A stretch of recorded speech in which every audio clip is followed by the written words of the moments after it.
मेरे प्यारे देशवासियों,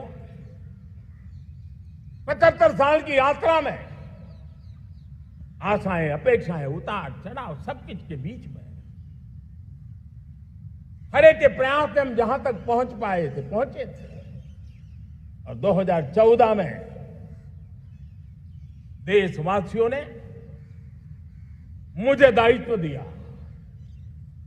आजादी के बाद जन्मा हुआ मैं पहला व्यक्ति था जिसको लाल किले से देशवासियों का गौरवगान करने का अवसर मिला था।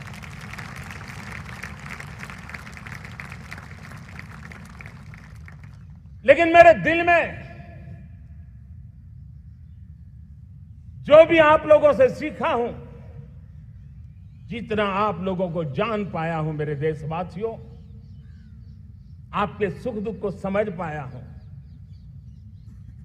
देश की आशा अपेक्षाओं के भीतर वो कौन सी आत्मा बसती है, उसको जितना मैं समझ पाया हूं, उसको लेकर के मैंने अपना पूरा कालखंड देश के उन लोगों को एम्पावर करने में खपाया। मेरे दलित हो, शोषित हो, पीड़ित हो, वंचित हो, आदिवासी हो, महिला हो, युवा हो, किसान हो, दिव्यांग हो, पूरब हो, पश्चिम हो, उत्तर हो, दक्षिण हो, समुद्र का तट हो, हिमालय की कंदराएं हो, हर कोने में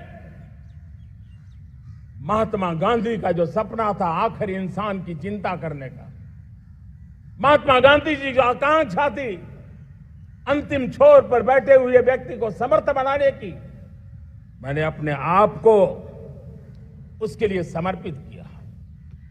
और उन 8 साल का नतीजा और आजादी के इतने दशकों का अनुभव आज 75 साल के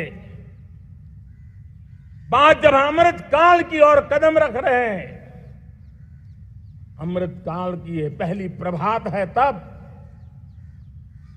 मैं एक ऐसे सामर्थ्य को देख रहा हूं और जिससे मैं गौरव से भर जाता हूं। देशवासियों, मैं आज देश का सबसे बड़ा सौभाग्य ये देख रहा हूं कि भारत का जनमन आकांक्षी जनमन है। एस्पिरेशनल सोसाइटी किसी भी देश की बहुत बड़ी अमानत होती है और हमें गर्व है कि आज हिंदुस्तान के हर कोने में, हर समाज के हर वर्ग में, हर तबके में आकांक्षाएं उफान पर है। देश का हर नागरिक चीजें बदलना चाहता है, बदलते देखना चाहता है, लेकिन इंतजार करने को तैयार नहीं है, अपनी आंखों के सामने देखना चाहता है, कर्तव्य से जुड़ करके करना चाहता है, वो गति चाहता है, वो प्रगति चाहता है। 75 साल में संजोए हुए सारे सपने अपने ही आंखों के सामने पूरा करने के लिए वो लालायित है, उत्साहित है, उतावला भी है। कुछ लोगों को इसके कारण संकट हो सकता है, क्योंकि जब एस्पिरेशनल सोसाइटी होती है तब सरकारों को भी तलवार की धार पे चलना पड़ता है, सरकारों को भी समय के साथ दौड़ना पड़ता है। और मुझे विश्वास है, चाहे केंद्र सरकार हो, राज्य सरकार हो, स्थानीय स्वराज की संस्थाएं हो, किसी भी प्रकार की शासन व्यवस्था क्यों न हो, हर किसी को इन एस्पिरेशनल सोसाइटी को एड्रेस करना पड़ेगा। उनकी आकांक्षाओं के लिए हम ज्यादा इंतजार नहीं कर सकते। हमारे इस एस्पिरेशनल सोसाइटी ने लंबे अरसे तक इंतजार किया है, लेकिन अब वो अपनी आने वाली पीढ़ी को इंतजार में जीने के लिए मजबूर करने को तैयार नहीं है। और इसलिए ये अमृत काल का पहली प्रभात हमें उस एस्पिरेशनल सोसाइटी की आकांक्षाओं को पूरा करने के लिए एक बहुत बड़ा सुनहरा अवसर लेकर के आई है। मेरे प्यारे देशवासियों, हमने पिछले दिनों देखा है, एक और ताकत का हमने अनुभव किया है, और वो है भारत में एक सामूहिक चेतना का पुनर्जागरण हुआ है। एक सामूहिक चेतना का पुनर्जागरण।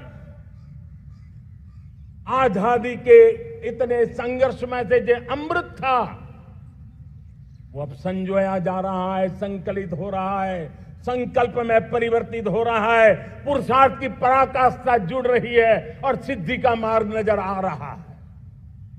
ये चेतना, मैं समझता हूं कि चेतना का जागरण, ये पुनर्जागरण, ये हमारी सबसे बड़ी अमानत है। और ये पुनर्जागरण देखिए, 10 अगस्त तक लोगों को पता तक नहीं होगा शायद कि देश के भीतर कौन सी ताकत है, लेकिन पिछले 3 दिन से जिस प्रकार से तिरंगे झंडे को लेकर के, तिरंगा की यात्रा लेकर के देश चल पड़ा है। बड़े बड़े सोशल साइंस के एक्सपर्ट्स वे भी शायद कल्पना नहीं कर सकते कि मेरे भीतर के अंदर कितने, मेरे देश के भीतर कितना बड़ा सामर्थ्य है, एक तिरंगे झंडे ने दिखा दिया है। यह पुनर्चेतना, पुनर्जागरण का पल है। ये लोग समझ नहीं पाए हैं। जब देश जनता कर्फ्यू के लिए हिंदुस्तान का हर कोना निकल पड़ता है, तब उस चेतना की अनुभूति है। जब देश ताली थाली बजा करके कोरोना वॉरियर के साथ कंधे से कंधा मिला करके खड़ा हो जाता है, तब चेतना की अनुभूति होती है। जब दिया जला करके कोरोना वॉरियर की शुभकामना देने के लिए देश निकल पड़ता है, तब उस चेतना की अनुभूति होती है। दुनिया कोरोना के कालखंड में वैक्सीन लेना या न लेना, वैक्सीन काम का है कि नहीं है, उस उलझन में जी रहा था। उस समय मेरे देश के गांव गरीब भी 200 करोड़ डोज दुनिया को चौंका देने वाला काम करके दिखा देते हैं। यही चेतना है, यही सामर्थ्य है। इस सामर्थ्य ने आज देश को एक नई ताकत दी है। मेरे प्यारे भाइयों बहनों, तीसरा एक महत्वपूर्ण सामर्थ्य मैं देख रहा हूं, जैसे एस्पिरेशनल सोसाइटी, जैसे पुनर्जागरण, वैसे ही आजादी के इतने दशकों के बाद पूरे विश्व का भारत की तरफ देखने का नजरिया बदल चुका है। विश्व भारत की तरफ गर्व से देख रहा है, अपेक्षा से देख रहा है। समस्याओं का समाधान भारत की धरती पर दुनिया खोजने लगी है। दोस्तों, विश्व का यह बदलाव, विश्व की सोच में यह परिवर्तन 75 साल की हमारी अनुभव यात्रा का परिणाम है। हम जिस प्रकार से संकल्पों लेकर चल पड़े हैं, दुनिया इसे देख रही है। और आखिरकार विश्व भी उम्मीदें लेकर के जी रहा है। उम्मीदें पूरे करने का सामर्थ्य कहां पड़ा है, वो उसे दिखने लगा है। मैं इसे त्रिशक्ति के रूप में देखता हूं, 3 सामर्थ्य के रूप में देखता हूं। और ये त्रिशक्ति है एस्पिरेशन की, पुनर्जागरण की और विश्व की उम्मीदों की। और इसे पूरा करने के लिए हम जानते हैं दोस्तों, आज दुनिया में एक विश्वास जगने में मेरे देशवासियों की बहुत बड़ी भूमिका है। 130 करोड़ देशवासियों ने कई दशकों के अनुभव के बाद स्थिर सरकार का महत्व क्या होता है, राजनीतिक स्थिरता का महत्व क्या होता है, पॉलिटिकल स्टेबिलिटी दुनिया में किस प्रकार की ताकत दिखा सकती है, नीतियों में कैसा सामर्थ्य होता है, उन नीतियों पर विश्व का कैसे भरोसा बनता है, ये भारत ने दिखाया है। और दुनिया भी इसे समझ रही है।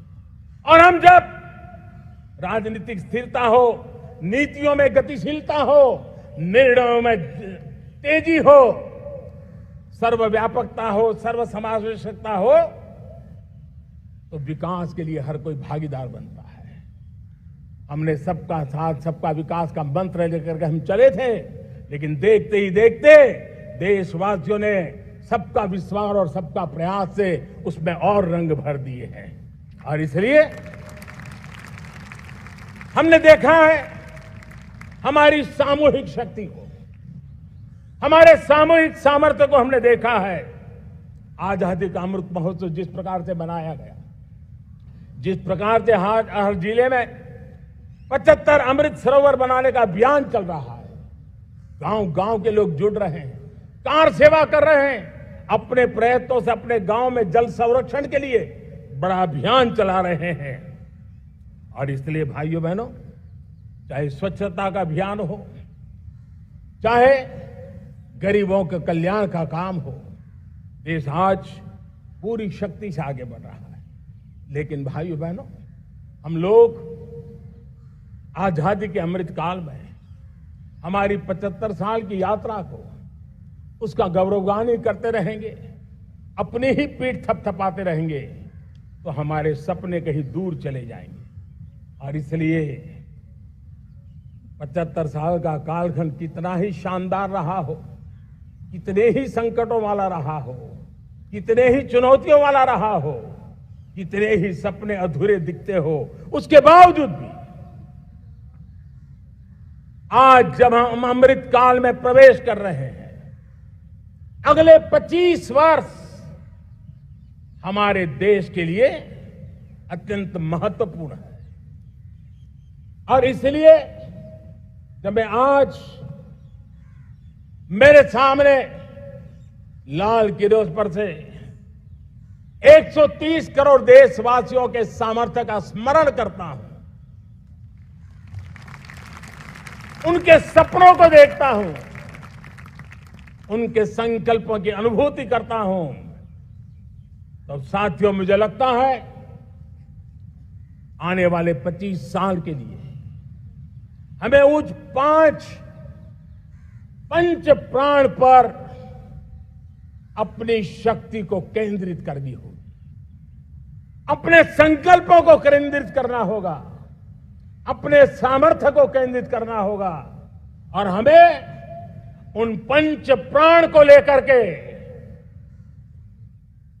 2047 जब आजादी के 100 साल होंगे, आजादी के दीवानों के सारे सपने पूरे करने का जिम्मा उठा करके चलना होगा।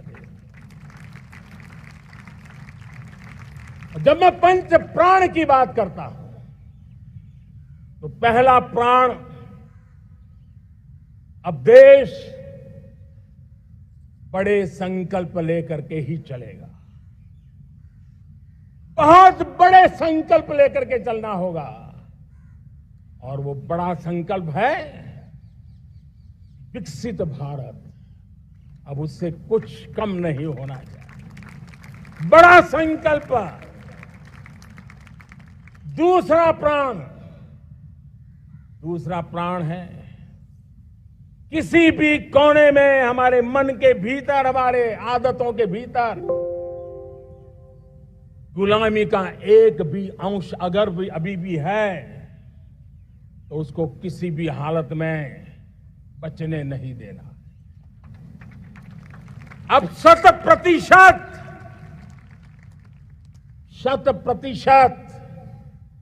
सैकड़ों साल की गुलामी ने जहां हमें जकड़ कर रखा है, हमारे मनोभाव को बांध करके रखा हुआ है, हमारी सोच में विकृतियां पैदा करके रखी है, हमें गुलामी की छोटी सी छोटी चीज भी कहीं नजर आती है, हमारे भीतर नजर आती है, हमारे आसपास नजर आती है, हमें उससे मुक्ति पानी ही होगी। ये हमारा दूसरी प्राण शक्ति है।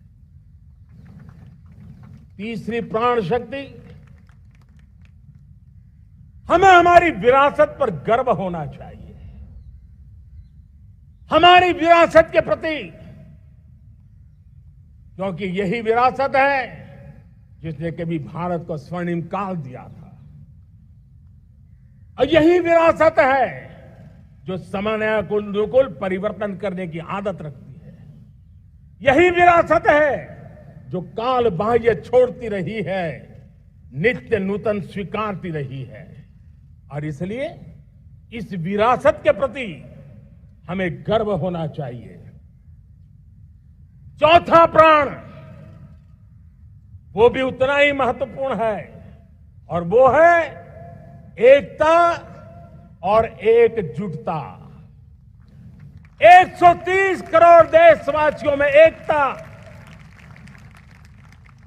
न कोई अपना न कोई पराया। ये एकता की ताकत एक भारत श्रेष्ठ भारत के सपनों के लिए हमारा चौथा प्राण है। और पांचवा प्राण है नागरिकों का कर्तव्य। नागरिकों का कर्तव्य जिसमें प्रधानमंत्री भी बाहर नहीं होता है, मुख्यमंत्री भी बाहर नहीं होता है, वो भी नागरिक है। नागरिकों का कर्तव्य, यह हमारे आने वाली 25 साल के सपनों को पूरा करने के लिए एक बहुत बड़ी प्राण शक्ति है। मेरे प्यारे देशवासियों, जब सपने बड़े होते हैं,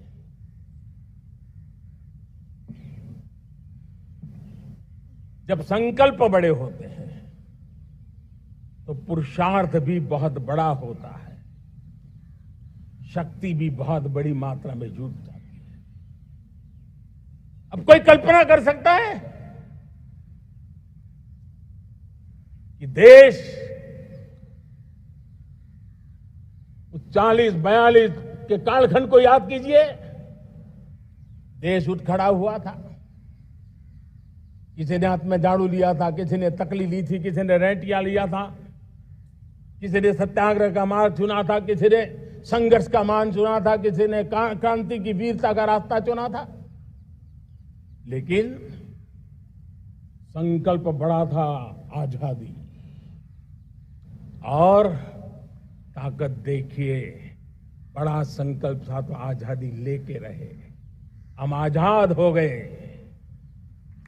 अगर संकल्प छोटा होता, सीमित होता, तो शायद आज भी संघर्ष करने के दिन चालू रहते। लेकिन संकल्प बड़ा था तो हमने हासिल भी किया।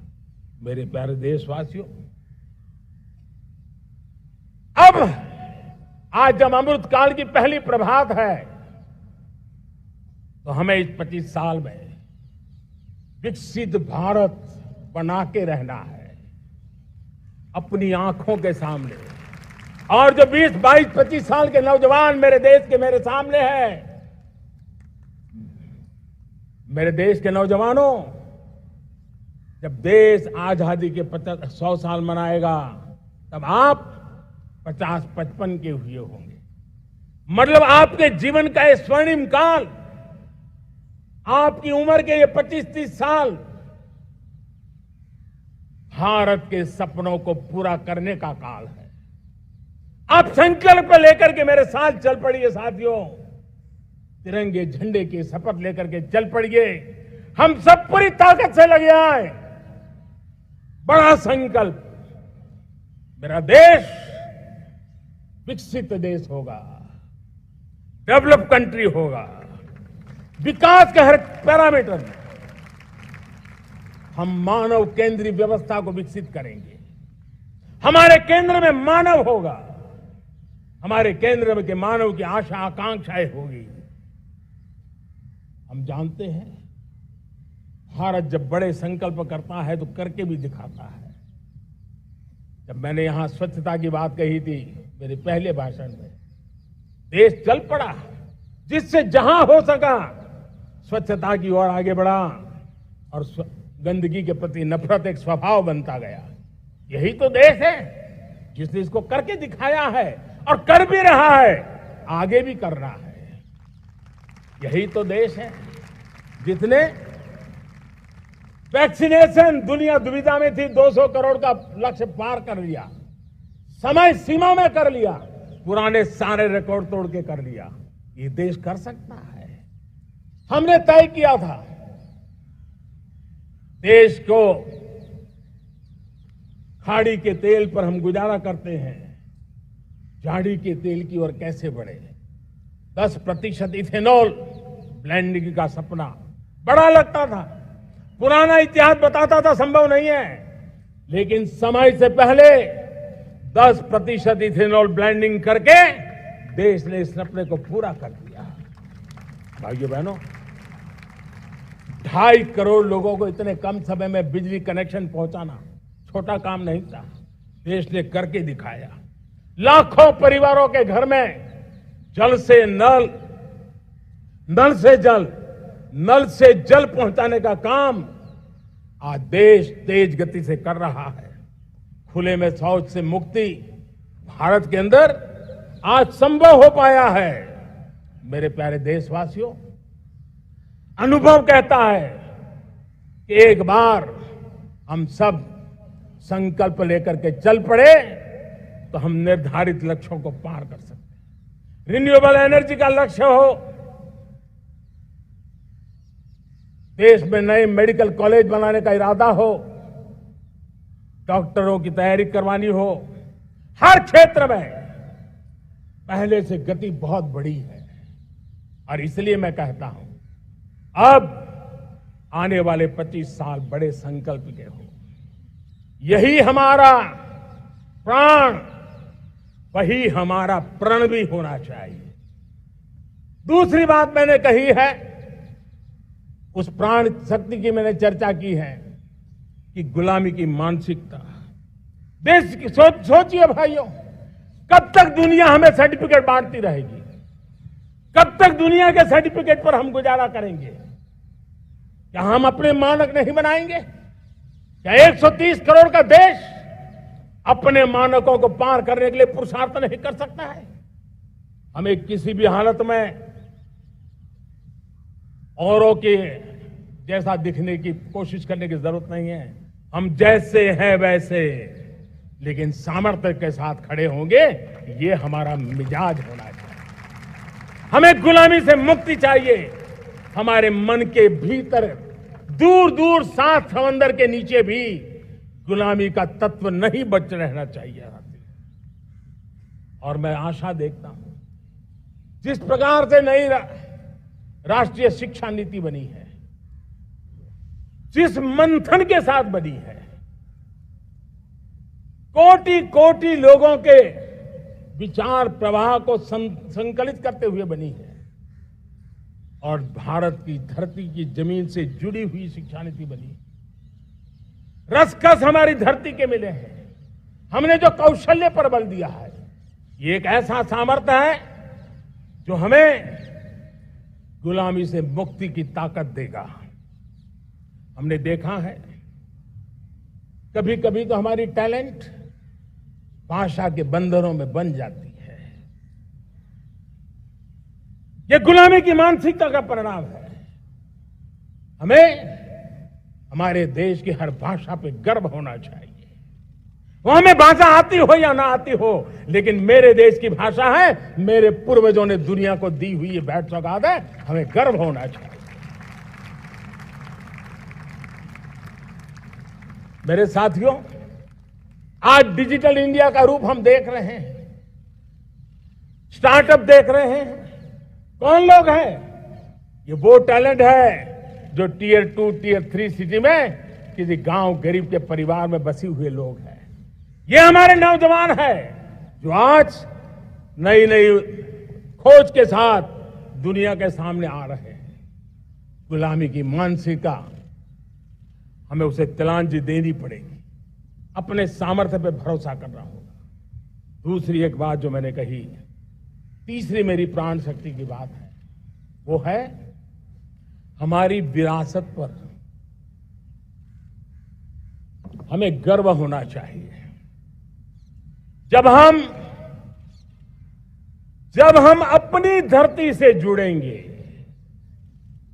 जब हम अपनी धरती से जुड़ेंगे तभी तो ऊंचा उड़ेंगे।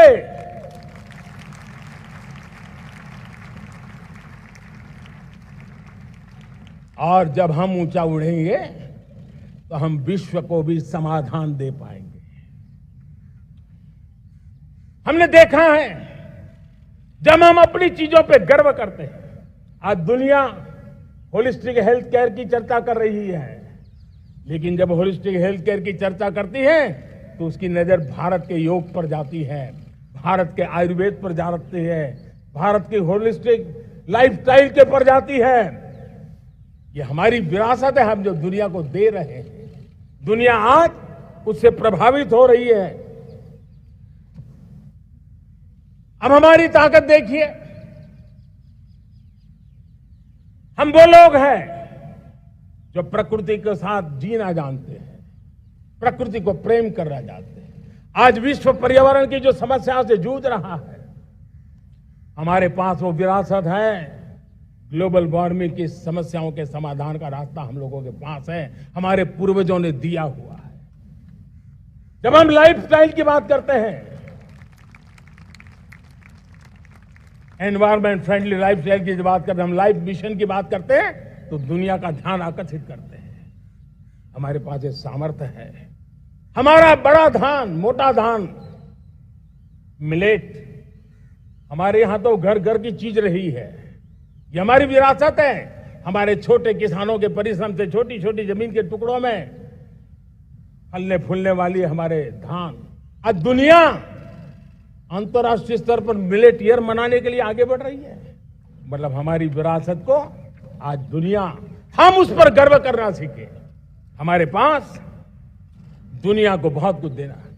हमारे फैमिली वैल्यूज, विश्व के सामाजिक तनाव की जब चर्चा हो रही है, व्यक्तिगत तनाव की चर्चा होती है तो लोगों को योग दिखता है, सामूहिक तनाव की बात होती है तब भारत की पारिवारिक व्यवस्था दिखती है।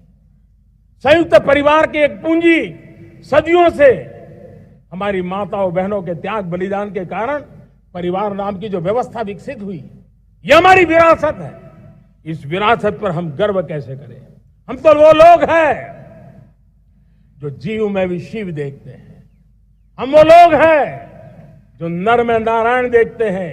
हम वो लोग हैं जो नारी तो नारायणी कहते हैं। हम वो लोग हैं जो पौधे में परमात्मा देखते हैं। हम वो लोग हैं जो नदी को मां मानते हैं। हम वो लोग हैं जो कंकर में, हर कंकर में शंकर देखते हैं। ये हमारा सामर्थ्य है। हर नदी में मां का रूप देखते हैं। पर्यावरण की इतनी व्यापकता, विशालता, ये हमारा गौरव। हम विश्व के सामने जब खुद गर्व करेंगे तो दुनिया करेगी। भाइयों बहनों, हम वो लोग हैं जिसने दुनिया को वसुधैव कुटुंबकम का मंत्र दिया। हम वो लोग हैं जो दुनिया को कहते हैं एकम सत विप्रहा वदंती। आज जो होलियर देन दाऊ का जो संकट चल रहा है, तुझसे बड़ा मैं हूं, ये जो तनाव का कारण बना हुआ है, दुनिया को एकम सत विप्रा बहुधा वदंती का ज्ञान देने वाली विरासत हमारे पास है। जो कहते हैं सत्य एक है, जानकार लोग उसको अलग अलग तरीके से कहते हैं। ये गौरव हमारा है। हम लोग हैं जो कहते हैं यत पिंडे तद ब्रह्मांडे। कितनी बड़ी सोच है। जो ब्रह्मांड में है वो हर जीव मात्र में है। यत पिंडे तद ब्रह्मांडे, ये कहने वाले हम लोग हैं। हम वो लोग हैं जिसने दुनिया का कल्याण देखा है। हम जन कल्याण से जग कल्याण के राही रहे हैं। जन कल्याण से जग कल्याण की राह पर चलने वाले हम लोग जब दुनिया की कामना करते हैं तब कहते हैं सर्वे अपि सुखिनः सन्तु सर्वे सन्तु निरामया। सबके सुख की बात, सबके आरोग्य की बात करना, यह हमारी विरासत है। और इसलिए हम बड़ी शान के साथ हमारी इस विरासत का गर्व करना सीखें। ये प्राण शक्ति है हमारी, जो हमें 25 साल के सपनों पूरा करने के लिए जरूरी है। उसी प्रकार से मेरे प्यारे देशवासियों, एक और महत्वपूर्ण विषय है एकता, एकजुटता।